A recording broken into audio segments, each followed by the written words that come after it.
Same particle के अंदर जब स्पेस की बात करते हैं तो वो इंटर है। अलग अलग पार्टिकल रखने के बाद उनके बीच में अगर कोई जगह बच जाती है तो वो इंटर। ठीक है, क्लियर हो गई बात? ओके, तो नेक्स्ट आज हमारी हेडिंग है बल्कीनेस। देखो यहाँ से भी एग्जाम में क्वेश्चन पूछा हुआ है, इससे ज्यादा ही पूछा होगा, फिर भी कम से कम एटलीस्ट एक दो लेटेस्ट वाले को मार्क किया हुआ है। ठीक है, तो बल्कीनेस की यदि हम बात करते हैं तो बल्कीनेस का मतलब है जो ज्यादा स्पेस ऑक्यूपाई करे। ठीक है, बल्कीनेस का मतलब किस चीज से बच्चों?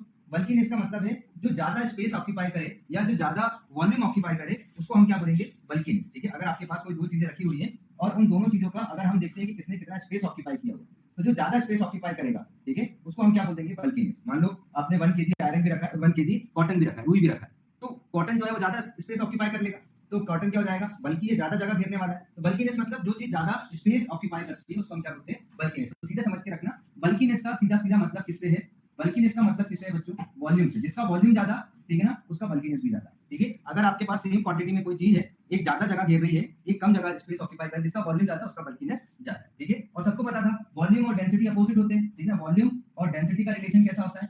इनवर्सली रिलेशन होता है। ठीक है, तो यहाँ पे देखो पहला स्टेटमेंट ही क्या लिखा हुआ है? बल्कीनेस को ही वॉल्यूम कहते हैं हम, तो क्या हो गया? Bulkiness is the reciprocal of bulk density. ठीक है, बल्कीनेस जो है वो बल्क डेंसिटी का रेसिप्रोकल होगा।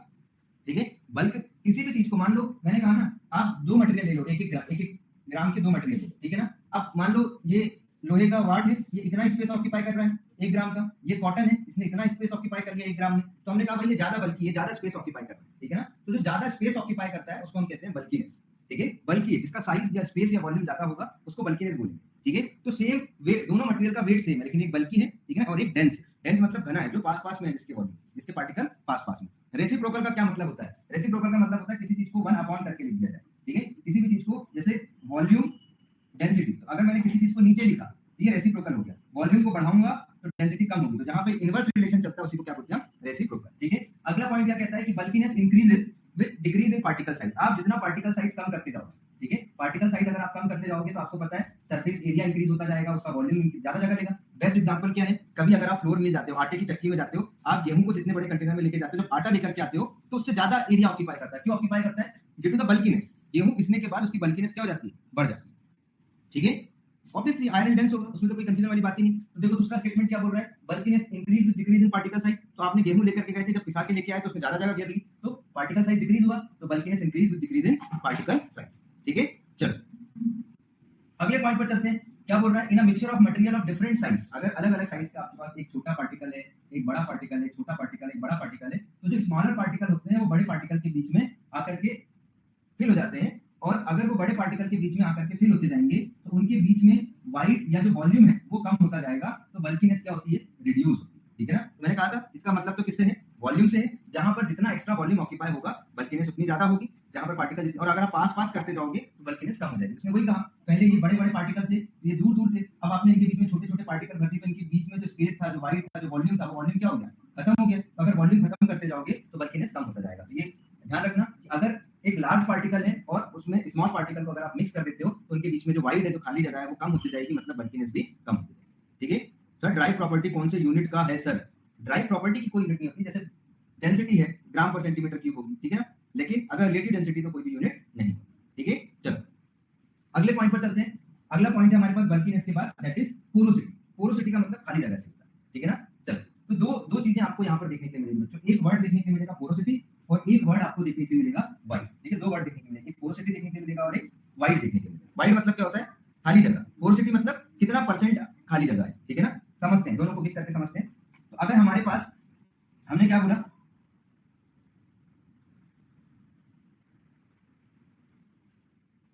ये मान लो बच्चों ये पार्टिकल रखे थे, ठीक है, ये पार्टिकल रखें, तो अब अगर इस पार्टिकल में हमने क्या देखा कि जब हमारे पास रीडिंग आई है, ठीक है ना, इसको हम क्या बोलते हैं? यहाँ पर 3 टाइप की चीजें होती हैं। अगर आप इस पार्टिकल का ही वॉल्यूम मेजर करते हो तो ये एब्सोल्यूट वॉल्यूम या एक्चुअल वॉल्यूम कहलाता है। इसको हमने क्या बोला था? एब्सोल्यूट या ट्रू वॉल्यूम बोला था इसको। इसको क्या बोलते हैं बच्चों? ट्रू वॉल्यूम, ये एक्चुअल वॉल्यूम है। इसके अलावा इनके बीच में जो स्पेस दिख रहा है, ठीक है, पार्टिकल के बीच में, इसको हम बोलते हैं इंटर पार्टिकल, है ना। पार्टिकल्स के बीच में, दो पार्टिकल के बीच का जो स्पेस है उसको क्या बोलते हैं? Inter particle volume. और ये जो पार्टिकल, इसी पार्टिकल के अंदर अगर कहीं पर आपको कोई स्पेस देखने के लिए मिल रहा है, ये वाला स्पेस, इसको हम क्या बोलते हैं? इंट्रा।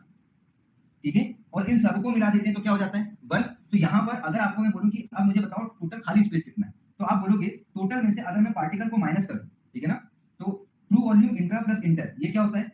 बल्क वॉल्यूम होता है, और उसमें से यदि आप ट्रू को माइनस कर दोगे तो क्या बचेगा, इंटर पार्टिकल और इंट्रा पार्टिकल बचेगा, उसी को तो क्या बोलते हो आप, वाइड वॉल्यूम बोलते हो। जैसे यहाँ पर समझो, वाइड मतलब होता है खाली जगह, ठीक है। अगर आपसे कोई पूछे कि बच्चों बताओ वाइड क्या होता है, ठीक है ना, अगर आपसे कोई वाइड के बारे में पूछे तो वाइड का मतलब क्या होता है, जो खाली जगह है, एम्प्टी स्पेस है, खाली जगह, ठीक है। वाइड का मतलब क्या है, जो खाली जगह है आपको वो बताना है। अब जैसे खाली जगह की अगर हम बात करते हैं तो हमने क्या देखा था कि हमारे पास एक वॉल्यूम कौन सा होता है बच्चों, बल्क वॉल्यूम। बल्क वॉल्यूम तीन चीजों से मिलकर बना होता है, ठीक है ना, true volume plus intra particle volume plus inter particular volume, ठीक है। तो इसमें हमको क्या पता है, इसमें हमको क्या पता है बच्चों कि ये है एक्चुअल वाला, बाकी ये सब तो एक्स्ट्रा है। और अगर मुझे वाइड निकालना है, ठीक है ना, अगर मुझे वाइड निकालना है तो वाइड कैसे निकलेगा, तो हम क्या बोलते हैं, अगर बल्क वॉल्यूम में से ट्रू वॉल्यूम को माइनस कर दिया जाए, ठीक है ना, बल्क में से ट्रू को क्या कर दिया जाए, माइनस। तो बल्क में से अगर ट्रू को माइनस कर दोगे तो ये ट्रू को माइनस कर दोगे तो क्या बचेगा, इंट्रा प्लस इंटर बचेगा, इंट्रा प्लस इंटर। तो वाइड का मतलब क्या होता है बच्चों, वाइड का मतलब होता है intra plus inter particular space. Wide का मतलब क्या है, inter plus intra particular space. तो जो भी खाली जगह है उसको हम क्या बोलते हैं, वाइड, ठीक है, उसको क्या बोलते हैं हम, वाइड बोलते हैं। तो अब अगर आपने कहीं पर भी, ठीक है ना, अगर आपने, मैं कितनी बार मैं बता चुका हूं बच्चों, ये दो पार्टिकल लिख दो, ठीक है, ये जो है ये इंटर है, ठीक है। कल मैंने बताया था वो एकाध कोई इमेज कल गड़बड़ होगी, तुम लोग उसी को लेके बैठे हो, ये इंटर है। और अगर मैं एक ही पार्टिकल बनाऊं और उसके बीच में अगर कोई स्पेस दिख जाए तो ये इंट्रा है, ठीक है। तो अननेसेसरी वही बात लेके बैठना मतलब डिस्टर्बेंस करना। कितनी बार मैं आपको बार बार लिखा चुका हूं, पार्टिकल के बीच का स्पेस मतलब इंट्रा, यही पार्टिकल है और इसके बीच में अगर कोई स्पेस आता है तो वो इंट्रा है, ठीक है। चल, जिन चीजों की यूनिट नहीं होती उसे कैसे बताओगे, रिलेटिव डेंसिटी अगर आप बात करोगे, ठीक है, ऐसे डेंसिटी की बात करोगे तो क्या होगा, ग्राम पर सेंटीमीटर क्यूब, ठीक है, लेकिन रिलेटिव डेंसिटी की यूनिट नहीं। चल अगले पॉइंट पर चलते हैं। तो वाइड क्या हो गया बच्चों, intra plus inter particular space. अब यहां पर देख लो, तो यहां पर सबसे पहले वाइड वॉल्यूम निकालने के लिए बोला, तो वाइड वॉल्यूम कैसे निकलता है बच्चों, bulk volume minus true volume, ठीक है, bulk volume minus true volume. Clear है, जल्दी बताओ सबको क्लियर हो गया। अरे कल ही मैंने करेक्ट कराया था, तुम लोग करते क्या मेरे समझ में नहीं आता, एक ही चीज सुनते हो। एक बार वहां पे कुछ डायग्राम गड़बड़ हुआ था, मैंने तुरंत सही कराया था, तब कल से लेके आज तक वही बैठे हो, सर वहां पे ये बताया था वहां। भाई अगर कहीं पे कोई एरर हो गया उसको रेक्टिफाई कर दो, तो रेक्टिफाई करना है ना, आर्गुमेंट क्यों करना है। अरे कितनी बार कराया भाई साहब, हम कंफ्यूज हो रहे हैं। एक बार लिख लो फिर से, ठीक है, ये दो पार्टिकल हैं, ठीक है, इन दोनों पार्टिकल के बीच के स्पेस को हम बोलेंगे इंटर, ठीक है। ये एक सिंगल पार्टिकल है, इसी पार्टिकल में बीच में कहीं कोई दरार आ जाए, इसको हम बोलेंगे इंट्रा, ठीक है। इसको हम बोलते हैं बिटवीन द पार्टिकल, क्या बोलते हैं, बिटवीन द पार्टिकल। और इसको क्या बोलते हैं, कल ही मैंने इस चीज को रेक्टिफाई कर दिया था, विद इन द पार्टिकल, ठीक है। चलो अगले पॉइंट पर चलते हैं। तो पहले केस में हमने क्या डिस्कस किया, पहले केस में हमने क्या डिस्कस किया यहाँ पर, तो हमने यहाँ पर डिस्कस किया कि वाइड क्या, यहाँ समझना, यहाँ से दो टाइप के क्वेश्चन बनते हैं, एक क्वेश्चन बनता है वाइड से और एक क्वेश्चन बनता है पोरोसिटी से, ठीक है। अगर हम वाइड की बात कर रहे हैं तो हमने क्या देखा कि वाइड में आपको सिर्फ इम्पिटी स्पेस निकालना है, ठीक है। वाइड की यदि आप बात कर रहे हो तो आपको क्या निकालना है, इम्पिटी स्पेस निकालना है। अगर आपको इम्पिटी स्पेस निकालना है तो अब एग्जांपल ये समझो, यहाँ पर हम दो एग्जांपल बना लेते हैं।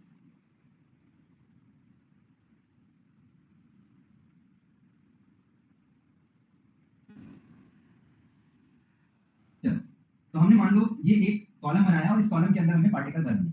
अब तुम देख के बताओ बच्चों, आपको कहां पर ज्यादा वाइड देखने के लिए मिल रहा है, ठीक है ना, ये केस ए है और ये केस बी है, आपको दोनों केस में वाइड कहां पर ज्यादा देखने के लिए मिल रहा है, ठीक है ना। आपको इन दोनों केस में वाइड कहां पर ज्यादा देखने के लिए मिल रहा है, जो पार्टिकल के अंदर है उसको इंट्रा बोलते हैं, ठीक है। तो आपको यहाँ पर वाइड ज्यादा देखने के लिए मिल रहा है, यहाँ पर वाइड कम देखने के लिए मिल रहा है। तो अभी आपको कम या ज्यादा को एक वैल्यू में बताना है, ठीक है ना, आपको वैल्यू में बताना है कि ये यहाँ पर फील्ड है और खाली भी है। तो आप क्या बताओगे, यहाँ पर आप कैसे लिखोगे, यहाँ पर आप क्या लिखोगे कि ज्यादा स्पेस जो है वो भरा हुआ है, मोर फील्ड और लेस इम्पिटी, ऐसा बताओगे। यहाँ पर आप क्या बताओगे, मोर इम्पिटी, ज्यादा खाली है, लेस फील्ड, कम जो है वो भरा हुआ है, ठीक है, ऐसे बताएंगे। तो इसी चीज को ये बताने के लिए कि भाई भरे हुए के रिस्पेक्ट में खाली हुआ पार्ट कितना है, तो हम क्या करते हैं, अगर आप इस चीज को बताओगे कि कितना परसेंट ऑफ इम्पिटी स्पेस है, ठीक है ना, कितना इम्पिटी स्पेस है, ठीक है, टोटल बल्क वॉल्यूम के रिस्पेक्ट में खाली जगह कितनी, ठीक है।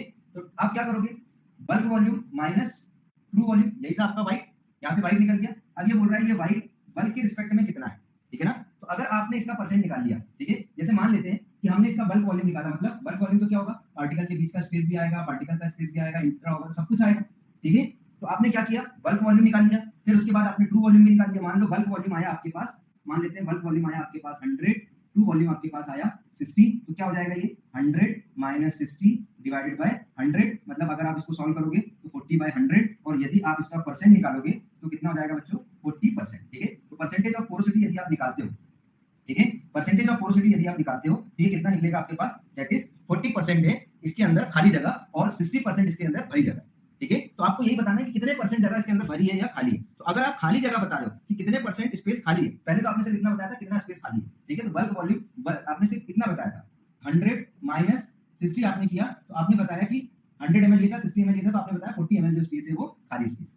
ठीक है, तो अगर आप सिर्फ खाली स्पेस बता रहे हो तो वो क्या कहलाएगा, वाइड। लेकिन अगर आप परसेंटेज बता रहे हो with respect to the bulk, कि भाई बल्क के रिस्पेक्ट में कितना परसेंट खाली है, तो वो क्या हो जाता है, पोरोसिटी। बस दोनों में इतना ही डिफरेंस है। एक जगह आप बल्क और ट्रू का डिफरेंस जो होता है वो वाइड होता है, और percentage of void present in any of the bulk volume is known as porosity. अगर आप वाइड का परसेंट निकाल लोगे तो पोरोसिटी हो जाएगी। ठीक है, चलो तो यहां पर, अब यहां पर समझो, यहां से इसी टाइप से क्वेश्चन एग्जाम में पूछे गए। ठीक है, कि द पोरोसिटी और wide of the powder is defined as the ratio of the wide volume to the bulk volume। ठीक है, तो देखो एग्जाम का क्वेश्चन क्या है, तो क्वेश्चन देखते हैं। एक क्वेश्चन सॉल्व करो, एक क्वेश्चन सॉल्व करो यहाँ पर।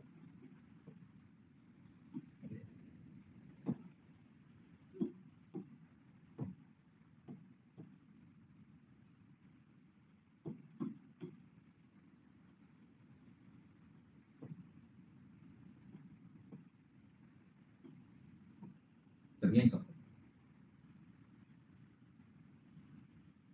Find the correct representation, find the correct representation of porosity. ठीक है, find the correct representation of porosity. पहला ऑप्शन आपको दिया है wide divided by bulk volume, दूसरा ऑप्शन आपको दिया हुआ है bulk volume minus true volume divided by bulk volume, तीसरा ऑप्शन आपको दिया हुआ है 1 माइनस, और चौथा ऑप्शन आपको दिया हुआ है ऑल। जल्दी बताओ इसमें से पोरोसिटी को कौन, पोरोसिटी का करेक्ट फॉर्मूला क्या है। कुछ बच्चों का आंसर ए है, कुछ का ऑप्शन बी है, अनीशा का आंसर डी है, और रिप्लाई करो, फास्ट रिप्लाई करो भाई। ठीक है, ज्यादातर बच्चों के आंसर ए और बी है। ठीक है, कुछ बच्चों का आंसर डी है, तो जिन्हें भी आंसर डी दिया है D is the correct answer. ठीक है, अब कैसे करेक्ट आंसर आया एग्जाम में पूछा जा रहा है, तो यहाँ पर देखो अभी मैंने तुमको पढ़ाया। ठीक है, bulk volume minus true volume divided by bulk volume is the formula of porosity. और मैंने अभी बताया था बच्चों की bulk volume minus true volume, इसी को क्या कहा जाता है, इसी को तो वाइड कहा जाता है। इसका मतलब मैं इसकी जगह वाइड लिख सकता हूँ भाई, bulk volume minus true volume को तो वाइड बोलते हैं, इसका मतलब मैं इसकी जगह क्या लिख सकता हूँ, वाइड लिख सकता हूँ। ठीक है, इसकी जगह वाइड लिखा जा सकता है। ठीक है, जल्दी बताओ ये समझ में आया कि नहीं आया, ये फॉर्मूला कैसे सही है।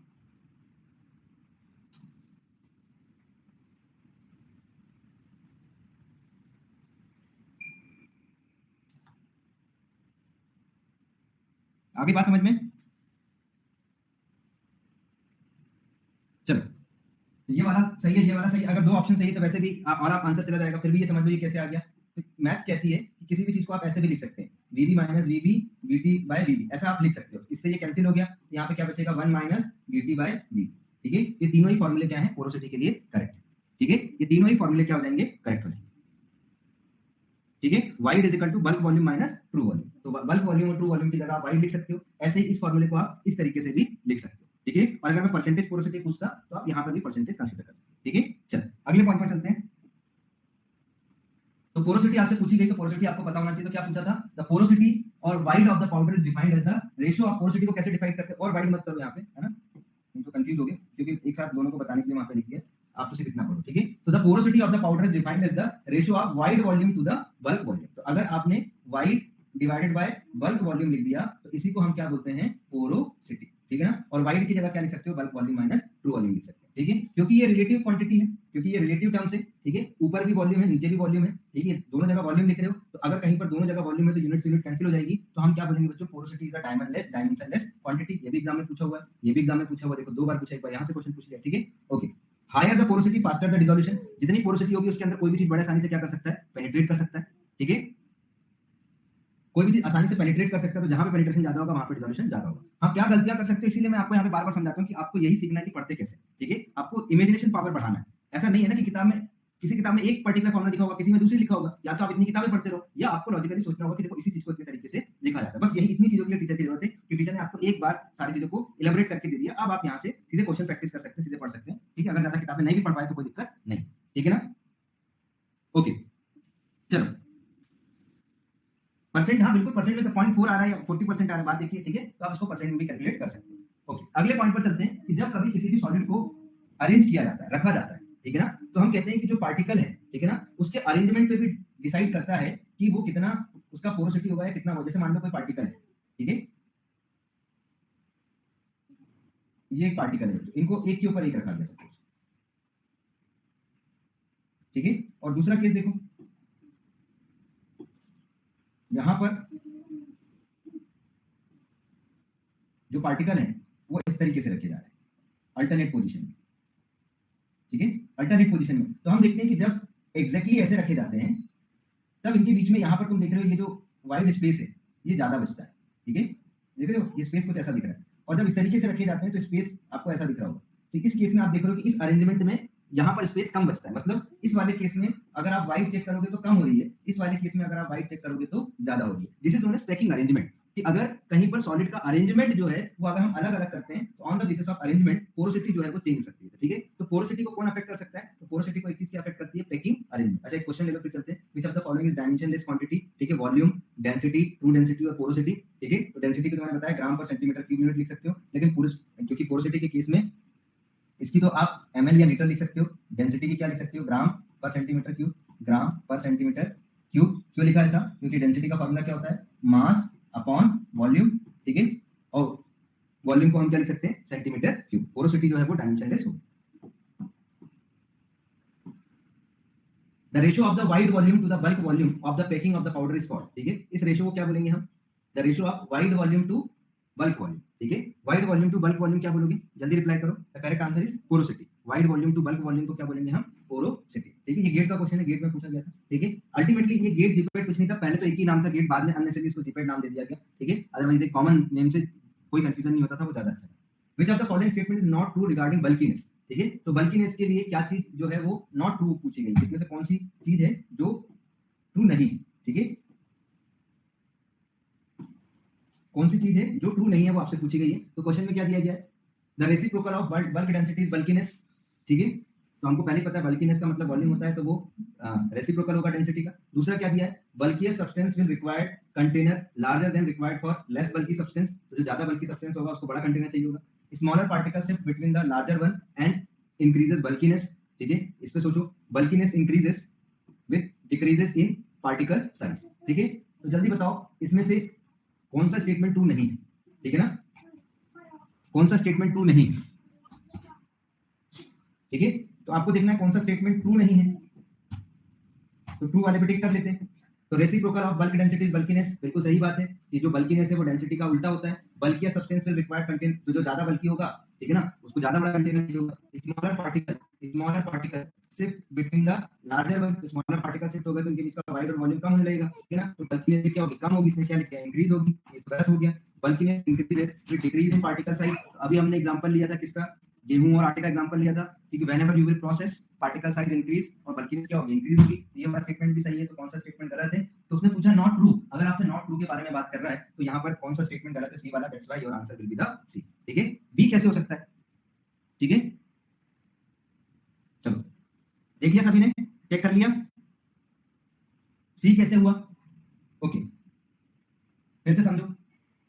तो हमने बात किया था बल्कीनेस की, ठीक है। बल्कीनेस ऐसे समझ जाओ, जहां पर वॉल्यूम या जहां पर पोरोसिटी ज्यादा होगी वहां पर बल्कीनेस ज्यादा होगा, ठीक है। ऐसे समझ लो बच्चों, जहां पर भी पार्टिकल के बीच में स्पेस ज्यादा होगा, ऐसे समझ लो, जहां पर वॉल्यूम ज्यादा हो, जहां पर वाइड ज्यादा हो, वहीं पर क्या ज्यादा होगी, ठीक है, उसी केस में क्या ज्यादा होगी, बल्कीनेस ज्यादा होगी, ठीक है। ऐसे समझ लो, जहां पर वॉल्यूम ज्यादा, जहां पर वाइड ज्यादा, वहां पर क्या ज्यादा, बल्कीनेस। तो वो क्या बोल रहा है, smaller particle sit between the larger particle. तो पहले हमने क्या देखा, इनके बीच में वाइड इतनी सारी थी, दीज आर द वाइड्स, ये क्या है, दीज आर द वाइड, ये वाइड प्रेजेंट है। तो अभी वाइड ज्यादा थी, अब इनके बीच में छोटे पार्टिकल भर दो, तो वाइड की वैल्यू क्या होगी, कम। अगर वाइड की वैल्यू कम, वॉल्यूम कम, तो बल्कीनेस भी क्या होगा, कम की ज्यादा। जल्दी बताओ, पॉइंट क्लियर हुआ कि नहीं, जल्दी बोलो, पॉइंट क्लियर हुआ कि नहीं।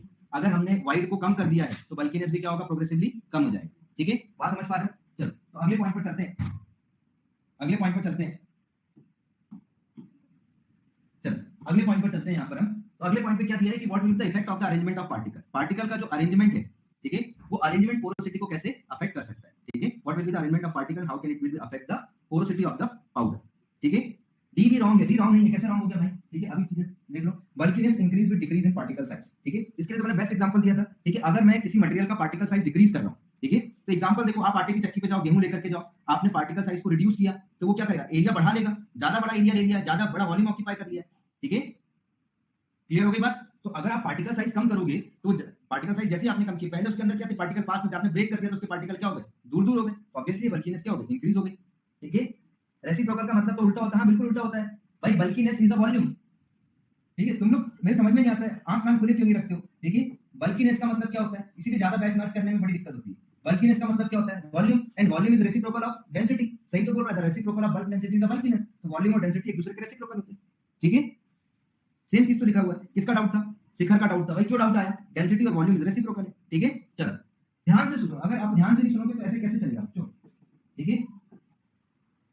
अब तो हमको अपना लेवल सुधारना पड़ेगा, अब नहीं तो कब नहीं, ठीक है। अब हमें बदलना पड़ेगा, और खुद का एटीट्यूड ऐसे रहो कि हम तैयारी कर रहे हैं एग्जाम की, खुद का एटीट्यूड जब तक खुद को फील नहीं करोगे कि हाँ अब मैं योग्य बन रहा हूं, तब तक आपको हमेशा भी लगेगा कि यार मेरे को कुछ आता ही नहीं।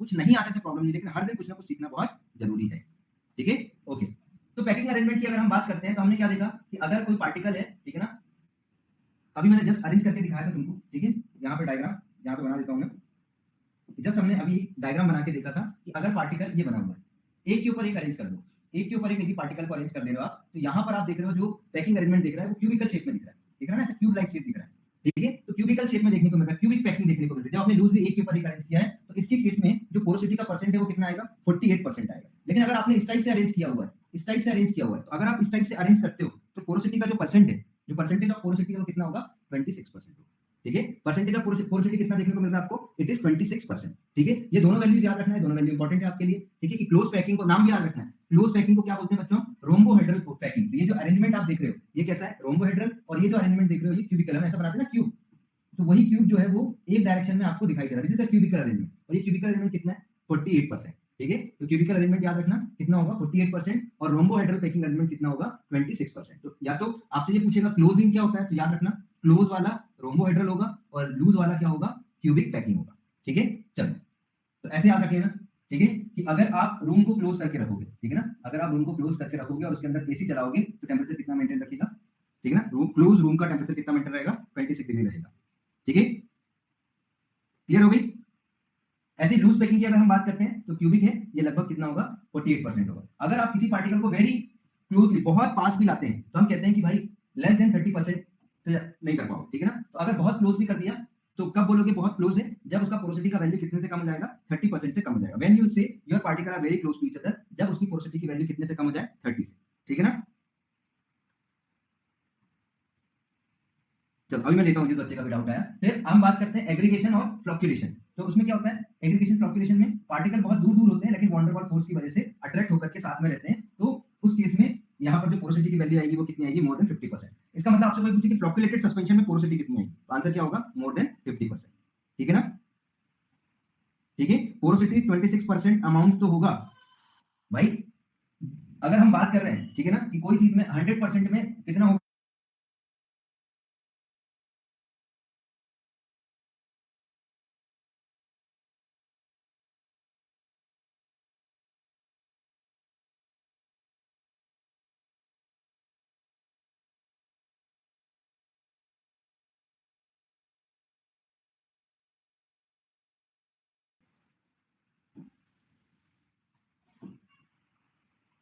ठीक, दिख रहा है सभी को। चलो जिसका भी डाउट वो भी क्लियर करेंगे, बहुत बच्चों को डाउट आता है। तो अगर आपसे कहा जा रहा है कि किसी भी पार्टिकल का पोरोसिटी 30% से कम आ रहा है, आपने मेजर किया, ठीक है ना, पोरोसिटी की वैल्यू 30% से कम आ रही है, तो आप कहोगे particle in very close packing. अगर 50% से ज्यादा आ रहा है, तो आप कहोगे पार्टिकल आर फ्लोक्यूलेटेड। और अगर कोई पार्टिकल है उसकी पोरोसिटी आपको 26% देखने के लिए मिल रही है, या इसके आसपास भी देखने के लिए मिल रही है, तो उसको आप क्या कहोगे, क्लोज पैकिंग में आप इंडिकेट करोगे, ठीक है। क्लियर है, क्लोज या वेरी क्लोज आप इसको कह सकते हैं, जो भी इस रेंज में आपको देखने के लिए मिल रही है, ठीक है। लेस देन 30% को क्लोज, वेरी क्लोज आप कह सकते हो, 26% इज आल्सो वेरी क्लोज, ठीक है। तो ये वर्ड आप यूज कर सकते हो, क्लोज पैकिंग। जनरली हम क्या बात करते हैं, 30% से कम है तो वो क्लोज पैकिंग है या वेरी क्लोज पैकिंग है, और 50% से जनरल लैंग्वेज में बोलते हैं, 30 के नीचे जो भी वैल्यू आ जाए उस सबको आप क्लोज भी बोलोगे, और इसके ऊपर जितने भी चल जाए उसको आप क्या बोलोगे, फ्लॉक्यूलेटेड बोलोगे, ठीक है ना।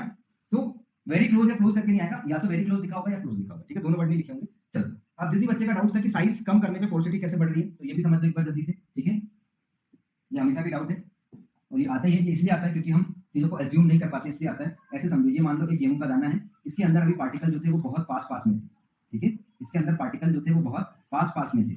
अभी आपने क्या किया, फ्लोर मिल में इसको पीस दिया, और जैसे ही पीसा तो इसके पार्टिकल अब फ्री हो गए।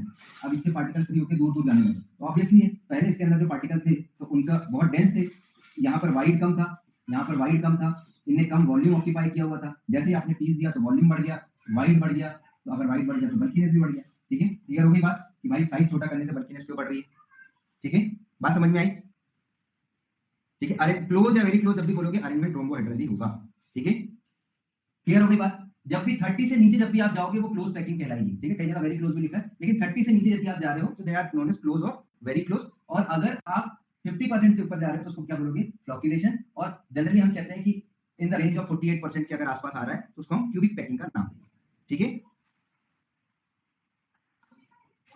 ठीक है। समझ में आ गई बात सभी को यहाँ तक। अगले पॉइंट पे चले, फ्लो प्रॉपर्टी। यहाँ तक के डाउट क्लियर है सभी के, एक बार जल्दी बताओ, सारे डाउट क्लियर है यहाँ तक।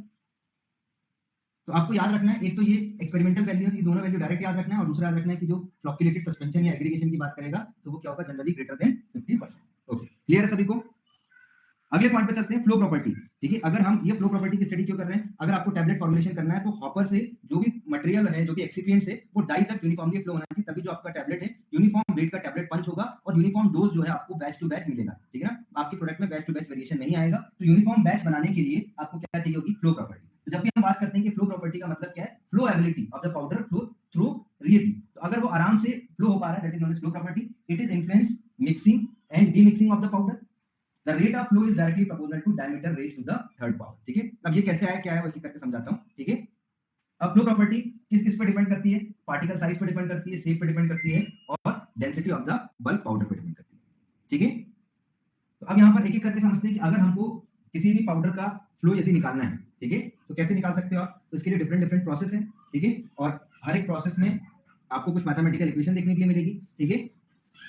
एक एक करके समझते हैं। सबसे पहली जो प्रोसेस है, एक क्वेश्चन तो यहाँ पे क्या था बच्चों, कौन कौन सी मेथड है जो आप फ्लो प्रॉपर्टी के लिए यूज कर सकते हो, ठीक है ना। 0% पोरोसिटी नहीं हो सकती, किसी भी चीज को कितना भी क्लोज क्यों ना पैक कर लो, लेकिन उसके बीच में कुछ ना कुछ स्पेस जरूर होगा। जैसे एचपीएलसी में कॉलम को बहुत प्रेशर लगा के पैक किया जाता है, तब भी उसके अंदर वाइड होती है, जिससे कोई भी मटेरियल को आप क्या करते हो, सेपरेशन करते हो, ठीक है ना। Sir bulk is volume not quantity, हाँ, वेट नहीं है वो वॉल्यूम है, ठीक है, जो तुमने लिखा स्टेटमेंट सही नहीं है, ठीक है। Bulkiness represent the volume not weight, bulkiness का मतलब वॉल्यूम से है, वेट से नहीं, ठीक है। थर्ड पावर भी समझाते हैं, मैथमेटिकली है, ठीक है, मैथमेटिकल एक्सप्रेशन से आया, ठीक है। वो मैं नेक्स्ट क्लास में डिटेल में एक्सपेरिमेंटल कैसे आया वो बता दूंगा, ठीक है। अभी फिलहाल ये समझो कि फ्लो प्रॉपर्टी को आप कौन कौन सी मेथड से मेजर कर सकते हो, ठीक है। तो फ्लो प्रॉपर्टी को यदि मुझे मेजर करना है तो मैं कैसे मेजर कर सकता हूँ, तो हमारे पास एक मेथड है एंगल ऑफ रिपोज, ठीक है। यही सबसे पहला क्वेश्चन तो बनता है, पहली मेथड कौन सी है, एंगल ऑफ रिपोज। दूसरी मेथड है, चलो मैं यहीं पे लिख देता हूँ, ठीक है, तो क्वेश्चन सॉल्व कर लेंगे। दो टाइप के यहाँ से क्वेश्चन बन रहे हैं बच्चों, ठीक है। एक तो सीधे वैल्यू बेस्ड बनेगा क्वेश्चन, और एक बनेगा आपसे मेथड। तो एक याद रखना है, एंगल ऑफ रिपोज मेथड है, ठीक है। फर्स्ट मेथड जो है आप यहाँ पर यूज करते हो एंगल ऑफ रिपोज। दूसरी जो मेथड है, ठीक है, उसको हम कहते हैं कंसोलिडेशन इंडेक्स, ठीक है। कंसोलिडेशन, कंसोलिडेशन या कार्स या कंप्रेसिबिलिटी इंडेक्स, ठीक है, या कंप्रेसिबिलिटी इंडेक्स, ठीक है। दूसरी जो वैल्यू होती है उसको हम बोलते हैं कंसोलिडेशन कास्ट या कंप्रेसिबिलिटी इंडेक्स, और तीसरी जो होती है उसको हम कहते हैं हॉजनर रेशियो, हॉजनर रेशियो, ठीक है। तो एग्जाम में कई बार पूछ लेते हैं कि कौन कौन सी मेथड है, तो एंगल भी है, कंसोलिडेशन भी और हॉजनर भी, ठीक है। तो पहला क्वेश्चन तो क्या हो गया, फर्स्ट क्वेश्चन तो क्या हो गया, what are the different method to determine the flow property. तो फ्लो प्रॉपर्टी डिटरमाइन करने की हमारे पास तीन मेथड, ठीक है। फिर सेकंड आता है कि एंगल ऑफ रिपोज मेजर करने के लिए कौन कौन से आप, है ना, असेंबली यूज कर सकते हो या इंस्ट्रूमेंट यूज कर सकते हो, ठीक है। तो एंगल ऑफ रिपोज के अंदर क्या क्या आता है वो आपसे क्वेश्चन पूछेगा, ठीक है। तो अगर हम एंगल ऑफ रिपोज, अभी हमने बात करी कि तीन मेथड है फॉर फ्लो प्रॉपर्टी, अब आपसे पूछे कि एंगल ऑफ रिपोज मेजर करने के कौन कौन से तरीके हैं, what are the different way to measure angle of repose. अगर आपसे एंगल ऑफ रिपोज पूछे तो fix cone method, rotating cylinder method और टिल्टेड बॉक्स, ठीक है। तो ये गड़बड़ मत करना कि आपसे क्वेश्चन में क्या पूछा है, ये ध्यान रखना। अगर फ्लो प्रॉपर्टी बोल रहा है तो तीन मेथड है, angle of repose, cars index और हॉजनर रेशियो। अगर आपसे पूछा है कि स्पेशली बताओ एंगल ऑफ रिपोज कैसे निकालोगे, एंगल ऑफ रिपोज अगर बोलेगा तब आंसर जाएगा फिक्स्ड कोन, ठीक है, फिक्स्ड कोन, रोटेटिंग और टिल्टेड बॉक्स मेथड। ठीक है, एक एक करके हमको मेथड्स को पढ़ना है। तो पहले क्वेश्चन सॉल्व कर लेते हैं। रोम्बोहेड्रल पैकेजिंग में कितना परसेंट पोरोसिटी होता है? रोम्बोहेड्रल में अभी हमने देखे थे, अगर एक रूम को बंद करके रखोगे, क्लोज करके रखोगे, ठीक है, रूम को क्लोज करके रखोगे तो टेम्परेचर कितना मेंटेन रहेगा? तो रोम्बोहेड्रल को आप क्लोज पैकिंग भी बोलते हैं। Rhombohedral is also known as close packing, और करेक्ट आंसर कितना होगा? 26%। ठीक है, 48% की अगर हम बात करेंगे तो वो कौन सी हो जाएगी? क्यूबिकल। चलो अगले पॉइंट पर चलते हैं। द एंगल ऑफ रिपोज, अच्छा ये तो एंगल ऑफ रिपोज का ही है। ठीक है, एंगल ऑफ रिपोज कैलकुलेट करना है। सबसे पहले हमारे पास एंगल ऑफ रिपोज ही है। ठीक है, एंगल ऑफ रिपोज कैसे कैलकुलेट करते हैं हम? तो इसके लिए क्या कहा जाता है? एंगल ऑफ रिपोज के लिए क्या कहा जाता है कि अगर आपके पास किसी भी, आपके पास डिफरेंट काइंड्स ऑफ मटेरियल है, ठीक है ना, जनरली ग्लाइडेंट ऐड करने के बाद आप एंगल ऑफ रिपोज निकालोगे। ठीक है, बहुत सारे बच्चों का आंसर सही है। जनरली ग्लाइडेंट ऐड करने के बाद आप, ग्लाइडेंट ऐड करने से पहले और ग्लाइडेंट ऐड करने के बाद, ग्लाइडेंट क्या होता है बच्चों? जो किसी भी पाउडर की फ्लो प्रॉपर्टी को इंक्रीज करते हैं उसको हम क्या बोलते हैं? ग्लाइडेंट। तो अब यहाँ पर एक एग्जांपल के लिए समझो कि यहाँ पर हमने क्या किया है, ये एक फनल ले ली है।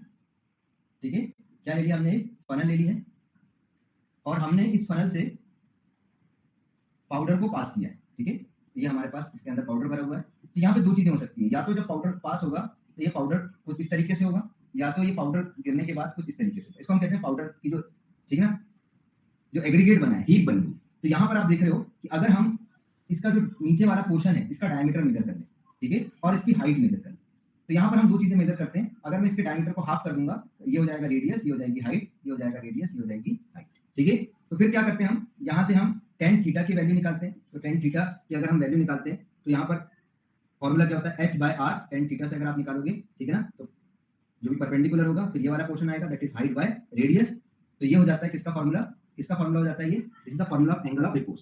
तो अगर एक पाउडर अच्छा फ्लो होगा तो उसकी प्रॉपर्टी क्या होगी बच्चों? उसकी हाइट हमेशा कम होनी चाहिए और आर हमेशा, ये यहाँ पे लिख लेंगे तो बच्चे कंफ्यूज जाएंगे, हाइट हमेशा कम होनी चाहिए और आर हमेशा ज्यादा होना चाहिए, तभी क्या होगा? एक पाउडर अच्छा फ्लो करेगा। तो अगर हम इसको कैलकुलेट करते हैं तो एक्जैक्टली यहाँ से अगर हम थीटा की वैल्यू निकालते हैं, टेन को यहाँ पर लेके जाते हैं, तो फॉर्मूला क्या बन जाएगा? Tan inverse H by R. ठीक है ना, तो हमको पता है आर ज्यादा होगा, एच कम होगा, तो नीचे की वैल्यू जितनी ज्यादा होगी तो थीटा की वैल्यू भी क्या होगी? कम। तो हम कहते हैं कि एक अच्छा मटेरियल फ्लो होने के लिए क्या क्या प्रॉपर्टी होनी चाहिए? एक अच्छे फ्लो के लिए क्या क्या प्रॉपर्टी होनी चाहिए? कि जो आपका पाउडर का पाइल बना है, हाइट बना है, उसकी हाइट जो है वो कम होनी चाहिए, रेडियस जो है वो कम होनी चाहिए, अल्टीमेटली जो एंगल ऑफ रिपोज है, जो एंगल है, उसकी वैल्यू भी क्या होनी चाहिए? कम होनी चाहिए। These are the characteristic parameter, ठीक है ना, और द एंगल ऑफ रिपोज। ठीक है, तो यहाँ पर आपसे क्वेश्चन में यही पूछा गया था कि एंगल ऑफ रिपोज का करेक्ट फॉर्मूला क्या होगा। ठीक है, तो एच बाय आर वाला फॉर्मूला देख लो, तो यहाँ पर tan theta is equal to H by R, height by radius. ठीक है, चलो प्रीवियस स्लाइड एक बार देख लो, फिर बाकी नेक्स्ट क्लास में देखते हैं।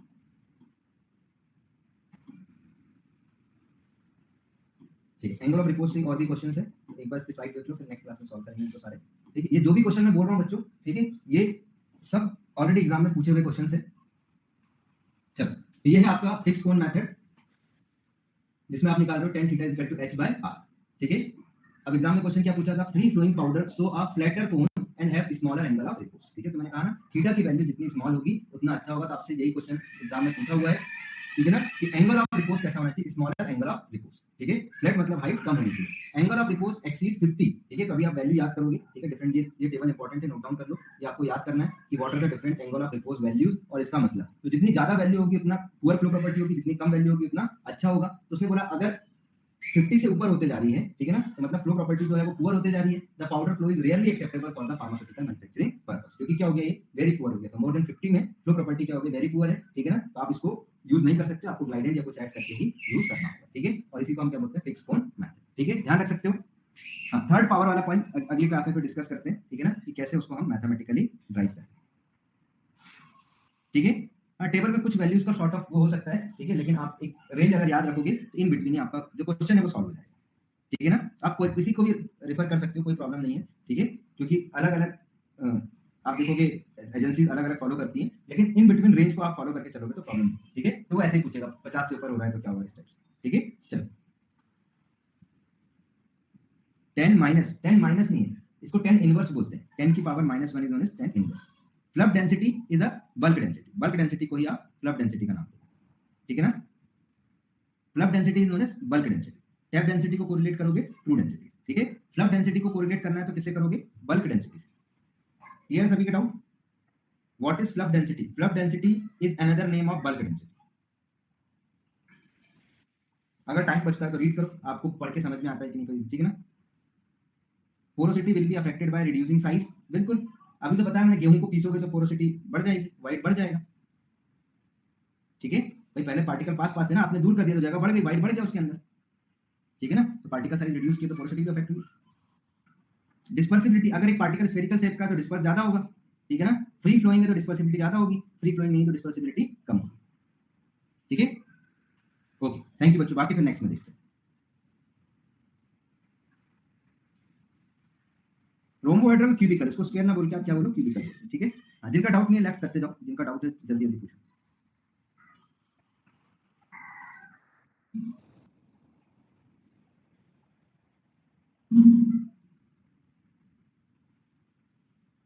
डिस्पर्सिबिलिटी मतलब क्या होता है, किसी को फैला रहे हो तो फैल जाएगा, तो जो फ्री फ्लोइंग होगा वो डिस्पर्स हो जाएगा। ठीक है,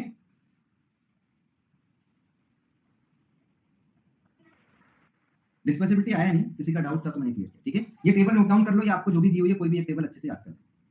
bulk density is also known as fluff density. ठीक है, रिवीजन स्ट्रेटेजी सबसे बेस्ट है, क्वेश्चन लगाओ, जो नहीं बनता उसका एक्सप्लेनेशन देखिए, पूरा हर बार चैप्टर रिवाइज करने के लिए। ग्लाइडेंट क्या होता है, जो किसी पाउडर के फ्लो को बढ़ा दे।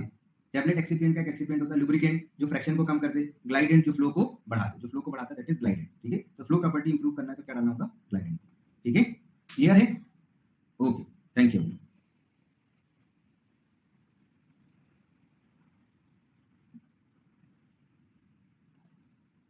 ओके, थैंक यू बच्चों, thank you for compliment, okay, thank you. एक बार मैडम से पूछ लो टेस्ट में क्या सिलेबस रखा है। ठीक है, डेली रिवीजन इंपॉर्टेंट है, डेली प्रैक्टिस इंपॉर्टेंट है, रिवीजन ऑटोमेटिक हो जाएगा। ठीक है, ठीक है, ध्यान रखो भाई सब लोग, डेली क्वेश्चन प्रैक्टिस इंपॉर्टेंट। अगर आप क्वेश्चन प्रैक्टिस करते हो, रिवीजन बाय डिफॉल्ट हो जाता है ना, लेकर के बार बार वीडियो देखना या बार बार उठा करके नोट्स पढ़ना, उसका रिलेवेंस नहीं है। अगर आप एक कॉम्पिटिटिव एग्जाम की तैयारी कर रहे हो, ठीक है, तो question practice is a matter of subject. ठीक है, वही सिलेक्शन कराएगा, वही रैंक लेके आएगा। ठीक है, तो you have to try for making multiple choice question. आप एक टारगेट सेट कर लो, ठीक है ना, वेदर 100 क्वेश्चन पर डे कर रहे हो, 500 कर रहे हो, है ना, you have make your own target, वही प्रैक्टिस आपका रिवीजन है। ठीक है, ओके, माइक्रोमेटिक सिलेबस में है तो हो जाएगा, अगली क्लास तक काफी है। ठीक है, ओके।